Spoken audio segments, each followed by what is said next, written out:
medtech ka pala before ka Yes. mag-freelancing. Hindi ka ba nahihinayang sa course mo na medtech? Sayang, nag-decide kami ng husband ko. We came out for the decision. Sa salary mo sa pagiging medtech, mas lower ba or mas prefer mo yung salary when it comes to freelancing or being an Amazon VA? Prefer ko yung sa freelancing. Hesitant talaga ako nung una eh. Nakita ko nga yung video ni Nikki B. Nakarelate ako sa kanya na by profession, she was a nurse. Nag-aral sila sa ASVA.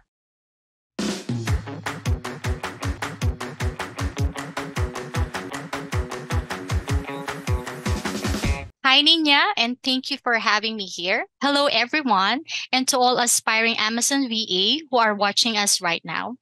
I'm Christine Santos, a happy wife and a mother of 2 wonderful children. Before ASVA, I was a public servant or was working in the government for 13 long years as a registered medical technologist. I was fortunate at a young age, I was able to get a position in the government here in our city. And just a few years, I already got a permanent position na. Then to be eligible to reach for another position, I took the civil service exam and praise God, nakapasa ako. What I mean to say here, Nina, that I was having a great run on my career then. But unfortunately, dumating ang pandemic and I have to make one of the most important decision in my life. So I prayed to the Lord for wisdom and told Him na siya nang bahala sa akin. I have to decide to leave my job because during those unprecedented time, everything has changed. Kasama na dun yung way ng pag-aaral, like naging online distance learning. My son was only 5 years old that time and it was very clear that my children need my presence. Hindi pa nila kaya without my guidance. So in short, Nina, I was a full-time homemaker or a full-time mom before becoming an Amazon VA. Ayan. Thank you for sharing, Christine, for that wonderful introduction. So, medtech ka pala before ka Yes. freelancing. Let's say freelancing Yes. muna. Hindi ka ba nahihinayang sa course mo na medtech? Kasi alam ko isa yun sa pinakamahirap din na course. Tapos parang ila-let go mo yun. Wala ka bang nasayangan na feels doon? Actually, to be honest, yes, sayang. But when it comes to family, lahat magagawa mo for them, especially yung mga children ko. Kaya, I know I was destined na to be a full-time mom during those time. That I'm very inspired sa story mo. No? You are willing, as a loving mom, talagang you are willing to do everything just to provide for the family. Okay. So, Yes. nung decide ka ba nung time na yun, nagkuha ka din ng inputs kay husband or was he supportive naman dun sa decision mo? So, yun nga, yung sa husband ko naman, actually, to be honest, siya yung nag-suggest. So, during those time, yun nga, naging online distance learning. And then my son was only 5 years old then. Yung pag na-navigate lang sa laptop, at the same time, yung mga modules na pinapadala via link. Yan, yung mga lahat ng mga kailangan nila sa school. Nakita ko na kailangan ng mga anak ko yung presence ko talaga. I know during those time, napakahalaga nung presence namin as a healthcare provider. But looking at it, my family, which is of course one of my priority talaga, especially my kids, mahirap man mag-decide, but it was the Lord's will ni Lord na Parang answer talagang prayer na din. yes, na kailangan sila ang unahin ko. Ayun. Kaya so nag-decide kami ng husband ko. We came out for the decision na kaming dalawa na kailangan ko nang mag-let go sa job ko and to focus as a full-time mother sa aking mga anak. I understood the story. Pero si husband ba, ano ba yung work niya at bakit ikaw pa ang pinadecide niya na ikaw ang sa bahay? Siya rin ba may iba ba siyang work? Yes, actually, he is an architect by profession. Mm. So, kung ano yun, during that pandemic, actually, ilang months din siyang walang work. Oo, No? nag-stop Kasi yung mga walang, constructions. yes, nag-stop yung mga nagpapagawa ng mga houses. So, ayun, talagang ano lang, faith lang kay Lord na yun nga, yung sabi niya, unahin ng family and I know siya nang bahala sa amin. Kaya, Mm. ayun. Yeah, talagang tulungan and part talaga ng mga husband and wife, yung mga decisions making na yan para lang sa beneficial sa mga kanilang anak. So, saludo talaga ako sa mga parents na tulad nyo. And nakaka-inspire, no? Kasi parang teamwork talaga kayo ni husband, eh, no? So, Yes. yun naman sa salary mo sa pagiging medtech, mas lower ba or mas prefer mo yung salary when it comes to freelancing or being an Amazon VA? Well, actually, to be truthful, mas prefer ko yung sa freelancing. Well, Ayun. nga. Yes. At the same time, yung work, di ba yung parang kung madali din nun sa amin, mas madali siya ngayon. Mm, Yung less stress, less yung traffic na kailangan mo munang pumunta doon oo. sa office. Tas kailangan yun nga, yung hindi ka nalilate or kailangan yung mag-ayos ka and all, ganon. Nag-iipit ka pa ng Ayun, buhok. yun, yung mga ganon na mga perks. Ayun. But yun nga, mako-compare ko na mas malaki ngayon sa aking pagpi-freelance yung aking Correct. nakukuha. I'm Yes. happy I'm happy to hear that, Christine. Especially nakuha mo na din finally yung goal mo to earn while being at home and being a full-time mom, supporting your children. Yan. So Yes. how did you learn about yung mga different works or niche sa freelancing? Paano ka naman napadpad sa pagiging Amazon VA? So yun nga, yung friend ko na tinanungan ko na nag-heart to heart talk kami about how I feel na parang nami-miss ko nga mag-work. Na-open niya na alam nga niya yung na nag-a-Amazon nga siya ngayon, VA siya ng isang US client. So, sabi ko, naging curious ako, although hesitant talaga ako nung una eh. Pero eventually, nag-research ako. So, I took action kasi talagang gusto kong magkaroon ng work at the same time na kasama ko yung mga kids ko. So, pumunta ako sa YouTube and eventually nakita ko nga yung video ni Nikki B. In-interview siya being as an Amazon VA. So, ayun, during her interview, nasabi niya, nakarelate ako sa kanya na by profession, she was a nurse. So, ayun, na-inspire ako sa testimony niya. And I did not stop there. So, naghanap pa ako ng mga ibang mga testimonies para talagang ma-inspire ako to pursue being an Amazon VA. So, ayun nga, nakita ko rin yung video ni Coach Charlie. So, ayun, na-inspire talaga ako. So, hanggang nalaman ko during sa pag-research kong yon na nag-aral sila sa ASVA. Right Parang there and then, behind their success, meron pala silang ginawang trainings and pag-aaral to reach that. yes, exactly. Yun nga. So, na-curious talaga ako and I got excited. So, Hmm.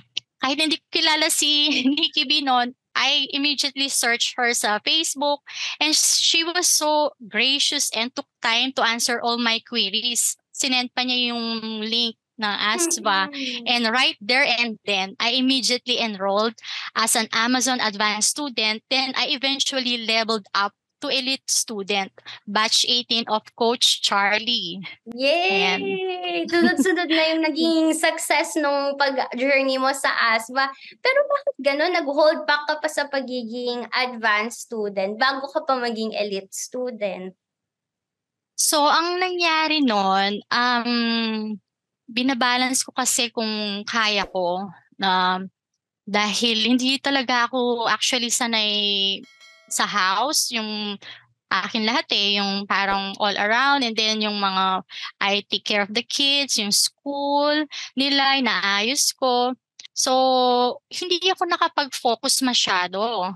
So, kung ako lang, so sabi ko, parang kailangan ko ng talagang makakasama, yung magpupush sa akin, yung parang magmo-motivate, tapos may papagawa sa akin, parang guidance, ganyan. So yun nga, naisip ko, sabi ko, I think kailangan ko ng mag-elite, sabi kong ganon. So, hindi naman ako nagkamali na nag-upgrade talaga ako and thank God, nag-upgrade talaga ako ng elite. Siguro yung mas na-enjoy mo yung merong nagmo-motivate sa'yo, may ka-holding hands ka sa pag-aaral, and I'm sure kasi since ay nakaka-relate naman ako sa'yo kasi dati nag-advance lang din ako tsaka din nag-elite. I was Mm. also looking for a mentor kasi napaka-technical ng mga pinag-aaralan din na kailangan din ng guidance natin from our coaches. Okay? Yes. So if you can Yes. remember any memorable thing that you've experienced being a student in ASVA Elite na hanggang ngayon dala-dala mo pa din, what would that be?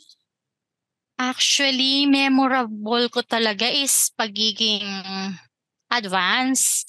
Mm. Unahin ko lang doon. Kasi nahirapan ako sa PR ko.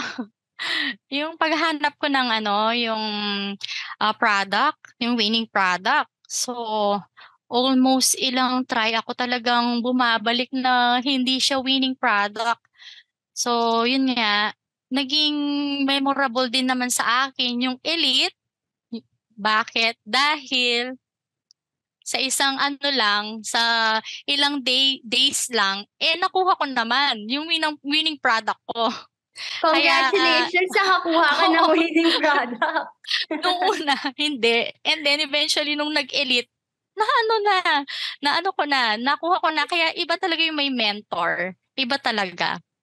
Ano ba Ayun. yung natanong mo sa coach mo? Bakit mo nakahanap ka ng winning product nung times na self-paced ka, solo ka sa advance? Kasi sa advance, dahil ako lang nagbabasa and then watching the videos, when it comes sa elite, may coach ka, i-guide ka niya, mas bibigyan ka pa niya ng mga additional na mga hint or mga kailangan mong gawin pa. So through that, nakita ko yung yung way na paano ko makuha yung winning product ko na yon. So, talaga nung nakita ko siya, talagang tuwang-tuwa ako. Parang naka-jackpot ako. Oo, sa sobrang hirap 'di ba ng proseso nakahanap ka din? Yes. So, dahil nga doon dahil nung nakita ko lang yung winning product ko na yon, ang lakas na ng loob ko na mag-apply na. Talaga. Dahil lang Nice. doon, yes. Speaking of apply, kamusta naman ang pag-a-apply mo? Kamusta naman yung paghaharap mo sa mga rejection, sa mga clients na hindi natuloy? Tsikahin mo naman kami about that. Yes. Nung talaga, sa paghahanap ng mga clients, I can honestly say na hindi siya madali. But sabi nga, tinuruan kami, lalo na dito sa ASVA, lalo na ako meron akong mga limiting beliefs na yan So sa ASVA, alam nila ang mga challenges na matatahakin ng mga students nila. Kaya pati sa modules, tinuruan kami about how to overcome this, no? Thankful ako. Especially dun sa mga modules ni Coach Saraya. So, when it comes sa paghanap ko ng client is, nung una talagang maraming rejections yan Tapos, nalungkot pa nga ako. But, dahil sa may community tayo, yung mga my classmates ako, Mm. so minessage ko siya, sabi ko, housemate, sabi ko, hindi pa ako nakakahanap ng client laging rejection. Bakit? Sabi niya, naka 100 rejections ka na ba? Sabi niya ganon. Di natawa ako. So because of that, sabi niya sa akin, huwag kang mawala ng pag-asa. Push lang. Alam mo, talagang dun sa encouragement, because of the community na meron tayo sa ASWA, yung encouragement, talagang nag-uplift lahat. Ayun, dalawang agencies ang kumukuha na sa akin. At dun sa isa, nag-contract signing na nga ako eh. Good But job! yes, yes, yes. But eventually, I realized na gusto ko yung Amazon PPC. So, ayun, I have to let go dun sa agency na yon. Yun ang ano. Yeah, napaka-inspiring naman ng story mo. You started as feeling wala ng hope, parang lahat na lang ayaw sa akin. And to think, 'di ba, because of your mindset of not quitting, tuloy-tuloy, and with the help of your community, your batchmates, your coaches, nakahanap ka din eventually ng client mo for you. Pero bakit ganon? Paano ka nakakuha ng client, Christine, knowing na you only have this experience being an Amazon seller VA student as your training, pero wala kang background. Plus, ang background mo is medtech, so far away from what you want to apply. How did you strategize that? Positioning yourself na I want na to become an Amazon VA without having a client before. Yes. First and foremost, niya, a lot of prayers talaga. Sabi nga, many are the plans in a man's heart, but it is the Lord purpose that prevails. So, nag-asa ko sa guidance ni Lord na, ayun nga, na i-lead ako sa best client that best fits for me. So, very specific yung prayer ko, a client that I could visualize myself working for many years to come and see myself grow, yung tipong nagtatrabaho pa lang ako today and excited na akong pumasok tomorrow. Second is yung knowledge and skills that I got from ASVA and my other different courses. Para yung any questions na ibabato sa akin during the interview, masasagot ko yan. And yun nga, trust me, talagang masasagot mo talaga if inaral mong mabuti yung mga modules ni ASVA because all the information are well enumerated na or are perfectly sequenced, himay na himay. So, yun nga, again, I find it really an advantage if yun nga, naka-elite ako, yung learning curve ko, mas napadali. The same time, I was able to practice that skills. Yung parang nag-work na ako on the job training. Tapos, after that, na nagawa ko yung work, i-deep dive pa during the session with coaches. And lastly, yun nga, what helped me yung to find my client was knowing na after I got that client is my community and meron ako mga coaches or support system that will help me along the way while working na. Nice naman nung talagang present.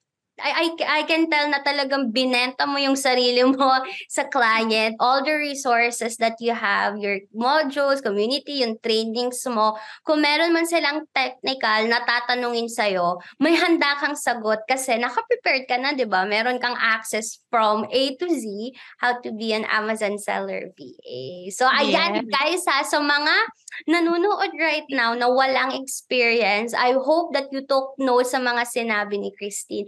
And speaking of no experience, go ahead guys, go to the description box and our link below. There's a link there below.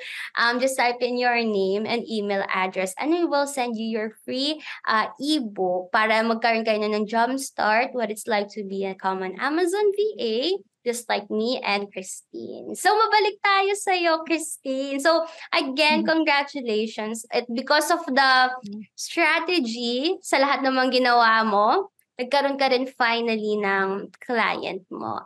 And ano naman ang feeling na your life has transformed? May client ka na sa pagiging Amazon VA. You are now serving your children, taking care of them. Paano nabago yung buhay mo because of what you're doing right now? it's really a big difference. Being with my children, having back na may work ako, parang nag-balance na lahat. So, balanse na ulit yung aking routine. Parang ganon. So, it's really masasabi ko that I was able to have the best of both worlds.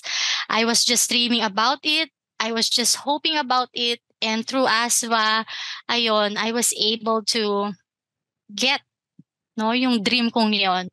And it's really the most rewarding experience na yun nga, I was able to work and earn from home, and I was able to achieve my goal nga, which is a job at the same time where I could take care of my family, especially my kids.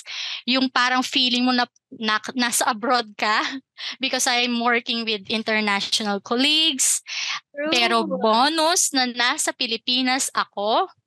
And then lastly, yung freedom that I could enjoy traveling with my family. At the same time, I could work anywhere as long as I have the internet connection and no more traffic. Yun yung pinaka-importante.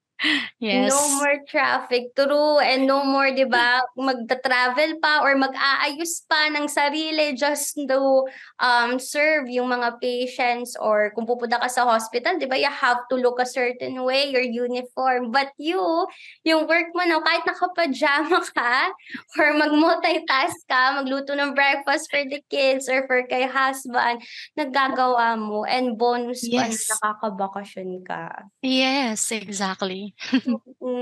Now, I wanna know, yung sinusweldo mo ba sa pagiging Amazon VA, mas malaki na ba sa pagiging medtech mo for the longest time? Yes, actually, yes. If you could compare Yes. it or salary reveal, is it okay ba? Actually, mas malaki siya, yun masasabi ko. Mas malaki siya.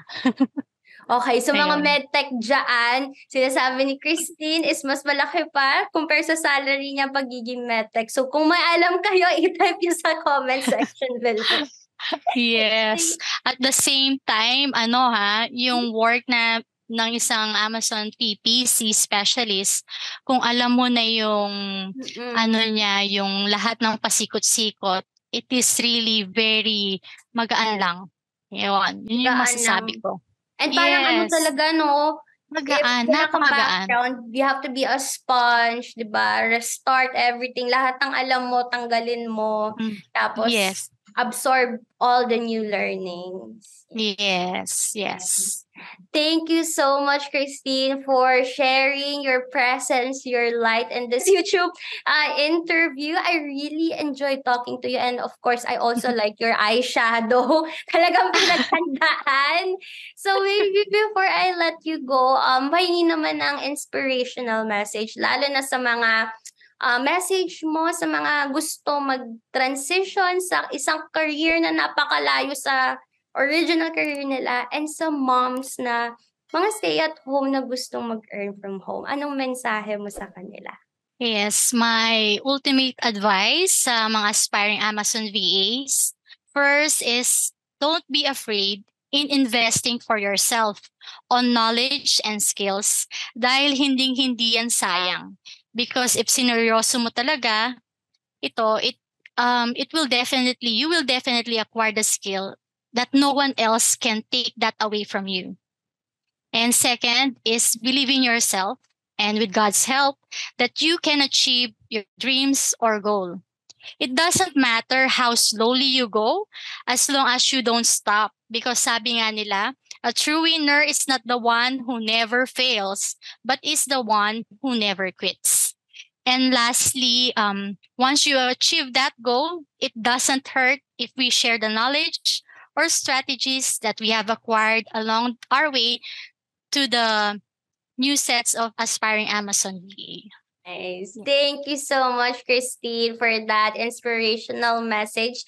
And for those of you guys who are watching, thank you so much for watching this entire video. I hope to see you again next time in our ASBA Success and Kamustahan. We are every now and then kakamustahin namin lahat ng mga naging students namin, and now checking if kamusta ang kanilang mga happenings in life that now they have Amazon clients. So once again, I'm Nina, your Amazon VA expert, and with Amazon Nation, we open possibilities. Goodbye. Thank you, Christine. Hi guys, thank you so much for watching until the end of this video. And if you want to watch more videos like this, don't forget to like, comment, and subscribe. Hit the notification button here on our YouTube, and also follow our pages on Facebook, Instagram, TikTok. It's Amazon Nation PH, and connect with us on LinkedIn. See you!